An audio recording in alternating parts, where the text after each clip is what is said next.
पिछले एपिसोड में वांग लिन भी चीहू के लोकेशन पर आ गया था, जहां उसे देखते ही रेड बटरफ्लाई उस पर अटैक करने के लिए रेडी हो गई थी। तब इसे देख चीहू उसे रोकने के लिए कोशिश करता है, लेकिन फिर भी हम देखते हैं कि रेड बटरफ्लाई इसकी बात मानने के लिए रेडी नहीं होती। लेकिन वहीं हम देखते हैं कि वांग लिन भी इसका सामना करने के लिए रेडी हो गया था, इसीलिए वो अपने थंडर फ्रॉग को बाहर निकाल लेता है। और अब इस तरह से हम देखते हैं कि वो इसके पावर का यूज करके अटैक करने के लिए रेडी हो गया था। मगर वहीं उधर हम देखते हैं कि रेड बटरफ्लाई भी इतना आसानी से मानने वाली नहीं होती, और इसीलिए वो फिर से अपने पावर का यूज करके इस पर अटैक करने के लिए रेडी हो जाती है। जिसके बाद हम देखते हैं कि वांग लिन भी अपने ड्रैगन वाले पावर का यूज करता है, लेकिन फिर भी रेड बटरफ्लाई ने इसे बहुत ही आसानी से रोक लिया था, और इसीलिए वांग लिन अपने इस पावर से इसका सामने कुछ भी नहीं कर पाता। तभी रेड बटरफ्लाई उसे कहने लगती है कि आज तुम यहाँ से बचकर कहीं भी नहीं जा सकते। और फिर हम देखते हैं कि वो अपने बैरियर का यूज करके उसे चारों तरफ से घेर लेती है। तब इसे देख वांग लिन कहने लगता है कि रेड बटरफ्लाई की कल्टीवेशन बहुत ही हाई है, इसके अलावा उसका किलिंग ऑरा भी बहुत ही स्ट्रॉन्ग है, जिसका वजह से मैं केवल अटैक करके ही अपने आप को बचा सकता हूँ। अब इसीलिए हम देखते हैं कि वांग लिन अपने मैजिकल ट्रेजर का यूज करके इस पर अटैक करने के लिए रेडी हो गया था। जिसे देख चीहू कहने लगता है कि जेंग न्यू तभी ट्रांसफॉर्मेशन का अर्ली स्टेज में है, और इसीलिए उसके पास में ऐसी मैजिकल पावर कैसे हो सकती है। लेकिन वहीं उधर हम देखते हैं कि रेड बटरफ्लाई भी फिर से अपने पावर का यूज करने के लिए रेडी हो गई थी। जिसके बाद वांग लिन उससे कहने लगता है कि तुम्हारे पेरेंट्स को विदा करने के लिए उनके पास में और कोई नहीं है, इसीलिए यह तो पूरी तरह से अनफिलियल है। जिसके बाद हम देखते हैं कि इसके वजह से रेड बटरफ्लाई डिस्टर्ब होने लगती है। तब इसे देख चीहू कहता है इस आदमी को पता है कि किसी के डाउ हार्ट को किस तरह से डिस्ट्रॉय करना है। तभी वांग लिन उससे कहने लगता है कि तुमने अपने सेल्फिश डिजायर के लिए 4 फैक्शन को बर्बाद कर दिया, जो कि पूरी तरह से अनकाइंड है। लेकिन फिर भी हम देखते हैं कि रेड बटरफ्लाई का सामना कर पाना इतना आसान बात नहीं होता,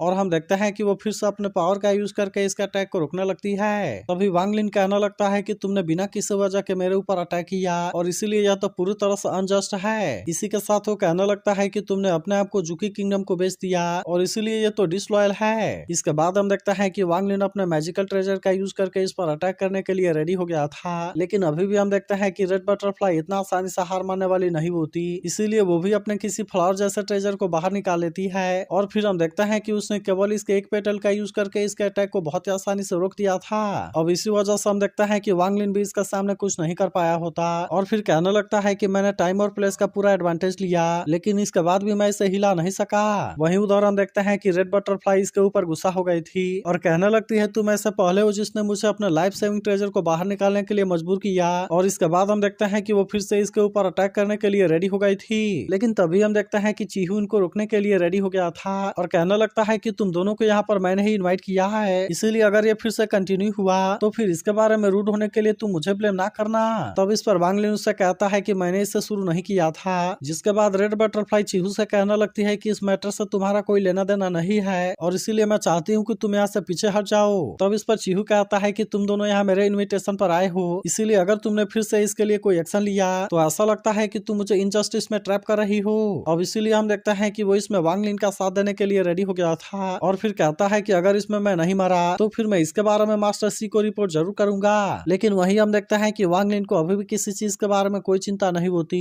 इसीलिए वो भी अपने पावर को एक्टिवेट करके इसका सामना करने के लिए रेडी हो गया था, क्योंकि वो भी इतना आसानी से रेड बटरफ्लाई के सामने हार मानने वाला नहीं होता। जिसके बाद हम देखते हैं कि रेड बटरफ्लाई आखिरकार शांत होने के लिए रेडी हो गई थी, और फिर वो चीहू से कहती है कि आज मैं इसे तुम्हारे लिए छोड़ देती हूँ, लेकिन वो व्हाइट जेट कॉफिन मुझे चाहिए। लेकिन तभी हम देखते हैं कि वांग लिन इसके ऊपर हंसने लगता है, और फिर वो रेड बटरफ्लाई से कहता है तुम्हें क्या लगता है कि मैं तुम्हें नहीं मार सकता। इसके बाद वो कहता है कि मुझे केवल अपना हाथ हिलाने की जरूरत है, और फिर इस तरह से मैं इमोर्टल रिम के इस फ्रेगमेंट को बहुत ही आसानी से डिस्ट्रॉय कर सकता हूँ। लेकिन इसके बाद हम देखते हैं कि रेड बटरफ्लाई इसके बारे में कुछ भी नहीं बोल पाती। जिसके बाद चीहू वांग लिन से कहने लगता है कि इस बात की गारंटी मैं लेता हूँ, और मैं वादा करता हूँ कि वहाँ से जो भी ट्रेजर हासिल होंगे हम उनको आपस में सही तरीके से डिवाइड करेंगे। जिसके बाद हम देखते हैं कि वांग लिन को इसके बारे में कोई चिंता नहीं होती, इसीलिए वो चीहू की बात मानने के लिए रेडी हो गया था, और कहता है कि मुझे तुम्हारे ऊपर यकीन है। लेकिन वही हम देखते हैं कि रेड बटरफ्लाई अभी भी इतना आसानी से हार मानने वाली नहीं होती, और वो वांग लिन से कहती है कि वर्मिलियन ब्लड स्टार में वापस लौटने के बाद क्या तुम मेरे साथ में फाइट करोगे। लेकिन अभी भी हम देखते हैं कि वांग लिन को इसके बारे में कोई डर नहीं होता,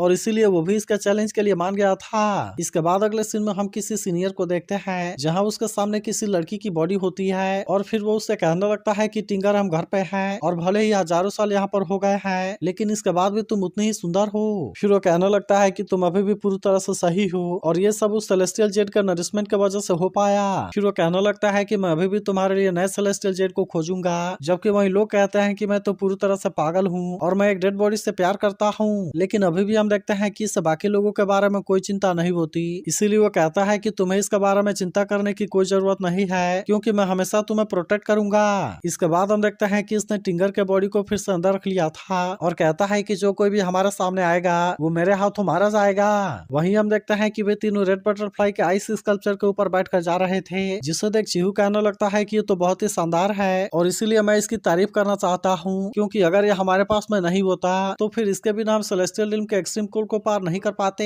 लेकिन तभी वांग लिन चीहू से कहने लगता है कि अगर वहाँ पर कोई बैरियर भी है तो क्या हुआ, लेकिन मुझे लगता है कि अब तक उसके बारे में बाकी लोगों ने भी खोज लिया होगा। लेकिन इस पर चीहू से कहता है कि तुम्हें इसके बारे में इतना चिंता करने की कोई जरूरत नहीं है, क्योंकि वो जगह असल में सेलेस्टियल रिल्म का एक रेयर वाला ओवरलैपिंग फ्रेगमेंट है, जिसका वजह से वहाँ एक दूसरे के ऊपर बहुत सारे फ्रेगमेंट खड़े हैं और इसीलिए वहाँ पर टेलीपोर्टेशन फॉर्मेशन को सेटअप करना पूरी तरह से इम्पॉसिबल है। तब इस पर रेड बटरफ्लाई कहने लगती है कि अगर मास्टर सी के साथ में भी ऐसा ही हुआ था तो फिर इसके बारे में उनको पता कैसे चला। जिसके बाद चीहू कहता है कि इसमें मेरे ट्रोल क्लैन का सीक्रेट है और इसीलिए मैं तुम्हें इसके बारे में इतना आसानी से नहीं बता सकता। फिर वो कहने लगता है कि अब हम जैसे ही इस कोल्ड वाले एरिया को पार कर लेंगे उसके बाद सेलेस्टियल रिल्म का वॉइड है और फिर उसे पार करने के बाद फ्रेगमेंट के लोकेशन का पहला लेयर है। लेकिन तभी हम देखते हैं कि रेड बटरफ्लाई अपने आइस स्कल्पचर को यहीं पर रोक देती है और फिर कहती है कि मुझे जितना जरूरत था मैंने उसे पूरा कर दिया, क्योंकि वैसे भी अब मेरी स्पिरिचुअल पावर कंज्यूम हो गई है और अब इसीलिए मैं इसके बारे में कोई भी एक्शन लेने वाली नहीं हूँ। तब इस पर चीहू कहता है कि तुमने इसके लिए काफी मेहनत किया और अब इसीलिए तुम आगे की जिम्मेदारी हमारे ऊपर छोड़ दो और अब तुम अपने स्पिरिचुअल पावर को रिकवर करने के लिए कोशिश करो। लेकिन वही वांग लिन कहने लगता है कि भले इसकी स्पिरिचुअल पावर कंज्यूम हो गई है, लेकिन इसके पास में अपने स्पिरिचुअल पावर को रिकवर करने के लिए जरूर कोई पील होगा, जिसका वजह से वो समझ जाता है कि वो एक्शन लेने के लिए इसे मजबूर करना चाहती है। लेकिन फिर वो कहने लगता है कि अगर मैं ट्रांसफॉर्मेशन के मिडिल स्टेज में पहुंच गया तो वो मेरा सामना करने के लिए कुछ भी नहीं कर पाएगी और फिर मैं उससे बहुत ही आसानी से जीत जाऊंगा। लेकिन वही हम देखते हैं कि चीहू अब इसके बारे में कोई देरी नहीं करता और वो अपने ट्रोल क्लैन के ट्रेजर का यूज करने के लिए रेडी हो गया था, जो कि असल में स्टार कंपास होती है। तब इसे देख वांग लिन कहने लगता है कि एंशिएंट गॉड के मेनू में इस स्टार कंपास को रिफाइन करने का तरीका है, लेकिन अफसोस की बात है कि इसके मटेरियल बहुत पहले ही गायब हो गए हैं। तभी चीहू कहने लगता है कि हाँ ये स्टार कंपास है, लेकिन मैं अपने कल्टीवेशन से इसे कंट्रोल नहीं कर पाता और इसीलिए यह तो केवल एक फाल्स स्टार कंपास है, जो कि ट्रू वाले स्टार कंपास से थोड़ा सा कम है। फिर वो रेड बटरफ्लाई से कहने लगता है कि इसके वेस्ट वाले पोजीशन में एक डिफेंसिव लाइट कर्टन है और इसीलिए तुम वहाँ पर जाकर शांति से कल्टीवेशन कर सकती हो। इसी के साथ वो इसे गारंटी देता है कि मेरे होते हुए तुम्हें कोई भी डिस्टर्ब नहीं करेगा। इसके बाद वो वांग लिन से कहने लगता है कि इसके ईस्ट वाले पोजीशन को तुम्हें संभालना होगा, क्योंकि इस वॉइड में बहुत सारे क्रिएचर हैं, इसीलिए मैं चाहता हूँ कि तुम ऑब्जर्व करने के लिए अपने सोल डिफाइनिंग लॉ का यूज करो, ताकि तुम सही समय पर मुझे सही डायरेक्शन के बारे में बता सको। लेकिन इसी के साथ वो इसे कहता है कि तुम यहाँ पर अपने डिवाइन सेंस का यूज मत करना, नहीं तो फिर इसके वजह से तुम बहुत बड़े प्रॉब्लम में आ जाओगे। जिसके बाद हम देखते हैं कि वांग लिन भी इसकी बात मानने के लिए रेडी हो गया था और अब इस तरह से यहाँ से जाने के लिए रेडी हो जाते हैं। तभी वांग लिन चीहू से कहता है कि इसे ऑपरेट करने के लिए तो 5 लोग चाहिए, जिसके बाद ही हम इसके बेस्ट रिजल्ट को हासिल कर सकते हैं। तब इसकी ऐसी बात सुनकर चीहू से कहता है कि तुमने बिल्कुल सही कहा, लेकिन असल में इसे 5 लोगों के साथ शेयर करने की कोई जरूरत नहीं है। लेकिन अब मैं तुमसे चाहता हूँ कि वॉइड में इस फॉर्मेशन का ध्यान रखना, क्योंकि अगर ये फॉर्मेशन कोलैप्स हुआ तो फिर हम तीनों में से कोई भी सर्वाइव नहीं कर पाएगा। इसके बाद वो कहता है कि मेरा पूरा ध्यान इस कंपास को कंट्रोल करने में रहेगा, इसीलिए मैं इसके अलावा और कोई एक्शन नहीं ले पाऊंगा और अब इसीलिए इसकी बाकी जिम्मेदारी तुम्हारी है। जिसके बाद हम देखते हैं कि वांग लिन भी इसके लिए रेडी हो गया था, जबकि वहीं हम देखते हैं कि चीहू भी अपने पावर का यूज करना शुरू कर देता है और अब इस तरह सब यहाँ से आगे जाने के लिए निकल गए थे। लेकिन तभी कुछ देर के बाद अचानक से हम देखते हैं कि वांग लिन को सामने कुछ दिखाई देता है, इसीलिए वो चीहू से कहता है कि 10 माइल आगे कुछ है और इसीलिए तुम स्टार कंपास को राउंड ले लो। जिसके बाद हम देखते हैं कि चीहू भी इसकी बात मानने के लिए रेडी हो गया था, जहाँ पर हम देखते हैं कि इनके सामने रेड कलर का कोई मॉन्स्टर होता है, जिसे देख चीहू स्टार कंपास को बचाने के लिए पूरी कोशिश करता है, लेकिन फिर भी हम देखते हैं कि आखिर में वे इससे टकरा जाते हैं। लेकिन इसके बाद भी हम देखते हैं कि वे इसमें से बहुत ही आसानी से बाहर निकल जाते हैं। जिसके बाद चीहू वांग लिन से कहता है कि तुमने पहले इसके बारे में बता दिया था, नहीं तो फिर मुझे लगता है कि हम इसमें मारे गए होते। तभी रेड बटरफ्लाई पूछती है कि आखिरकार वो कौन सा क्रिएचर था, लेकिन इस पर चीहू कहता है कि मैं भी इसके बारे में नहीं जानता। तभी वांग लिन कहने लगता है कि इस चीज का नाम वॉइड है, जो कि एक माइनर एनिहिलेशन क्रिएचर से बिलोंग करता है, जो कि एग्जिस्ट करने के लिए अर्थ को कंज्यूम करता है और फिर सर्वाइव करने के लिए नेगेटिव एनर्जी को एक्सेल करता है। फिर वो बताने लगता है कि जब एंशिएंट टाइम में भी एंशिएंट कल्टीवेटर से उसका सामना होता था, तब एक साथ में बहुत सारे लोग मिलकर उसका सामना करते थे और केवल इसी तरह से वो उससे बच पाते थे। तब इसकी बात सुनकर चीहू कहता है कि तुम तो इसके बारे में अच्छे से जानते हो, लेकिन वही हम देखते हैं कि रेड बटरफ्लाई इस पर यकीन करने के लिए रेडी नहीं होती और कहती है किसको पता है कि वो इसके बारे में झूठ बोल रहा है। जिसके बाद वांग लिन कहता है कि तुम तो बहुत ही इग्नोरेंट हो। फिर वो कहता है कि वैसे तो ये क्रिएचर गायब रहता है और ये केवल तभी फैलता है जब उसे खाने की तलाश होती है। फिर वो बताता है कि खाने के तलाश में वो वाइड एनर्जी निकालता है और ये असल में ऐसी चीज है जिसके सामने हम कुछ भी नहीं कर सकते। तभी अचानक से वांग लिन को कुछ पता चलता है और इसीलिए वो चीहू से कहता है कि तुम जल्दी से नॉर्थ में फ्लाई करो। लेकिन इस पर चीहू कहने लगता है कि अगर हम यहाँ से नॉर्थ में चले गए तब इस तरह से तो कंपास अपने डायरेक्शन को खो देगा और अब इसीलिए हम देखते हैं कि वो अभी इसकी बात मानने के लिए रेडी नहीं होता। तभी इस पर वांग लिन कहता है कि इसके बारे में बात करने का कोई टाइम नहीं है और फिर हम देखते हैं कि वो तुरंत यहाँ से भाग गया था। लेकिन वही हम देखते हैं कि रेड बटरफ्लाई को इसके बारे में कोई चिंता नहीं होती और कहने लगती है कि मुझे उसके बात के ऊपर यकीन नहीं है और इसीलिए वो चला गया तो अच्छा ही हुआ। मगर तभी चीहू को अपने पीछे रेड कलर की बॉडी दिखाई देती है जिसके बाद उसे समझ में आ गया था कि वांग लिन की एडवाइस गलत नहीं थी और फिर हम देखते हैं कि वे तुरंत अपनी जान बचाने के लिए वहां से भागने लगते हैं और कहने लगता है कि अगर हमने उसकी बात मानी होती तो हम इस तरह से नहीं फंसते। इसके बाद हम देखते हैं कि चीहू अपने कंपास के स्पीड को भी बढ़ाने की कोशिश करता है ताकि वह जल्दी से यहाँ से बचकर निकल सके। लेकिन हम देखते हैं कि इस क्रिएचर से बच पाना इतना भी आसान नहीं होता क्योंकि वो इतना आसानी से इनका पीछा छोड़ने के लिए रेडी नहीं होता। तभी चीहू रेड बटरफ्लाई से इसके बारे में एक्शन लेने के लिए कहता है जिसके बाद हम देखते हैं कि रेड बटरफ्लाई अपने पावर का यूज करके इस पर अटैक करने की कोशिश करती है। लेकिन फिर भी हम देखते हैं कि वो इसके सामने कुछ भी नहीं कर पाती और उसे कुछ भी समझ में नहीं आ रहा था कि आखिरकार वो इसके बारे में क्या करे। मगर वहीं हम देखते हैं कि वो क्रिएचर अब इनको इतना आसानी से छोड़ने वाला नहीं होता और इसीलिए वो इनके कंपास के ऊपर अटैक करना भी शुरू कर देता है। लेकिन वहीं हम देखते हैं कि रेड बटरफ्लाई के पास में भी और कोई ऑप्शन नहीं होता और हम देखते हैं कि वो फिर से अपने लाइफ सेविंग ट्रेजर का यूज करके अटैक करने के लिए रेडी हो जाती है। लेकिन वो इस बार इसके पेटल का यूज नहीं करती जिसके बाद हम देखते हैं कि इनको यहाँ से बचकर निकलने का चांस मिल गया था और वहीं रेड बटरफ्लाई कहने लगती है कि अगर पेटल्स को मैंने खो दिया तो मैं इनको तो फिर से कल्टीवेट कर सकती हूँ लेकिन मेरे पास में फ्लावर के केवल 5 कोरी बचे हैं और अगर मैंने इनको खो दिया तो मैं इनको फिर से कल्टीवेट नहीं कर पाऊंगी। वहीं उधर हम देखते हैं कि वांग लिन आगे जाकर इनका वेट कर रहा था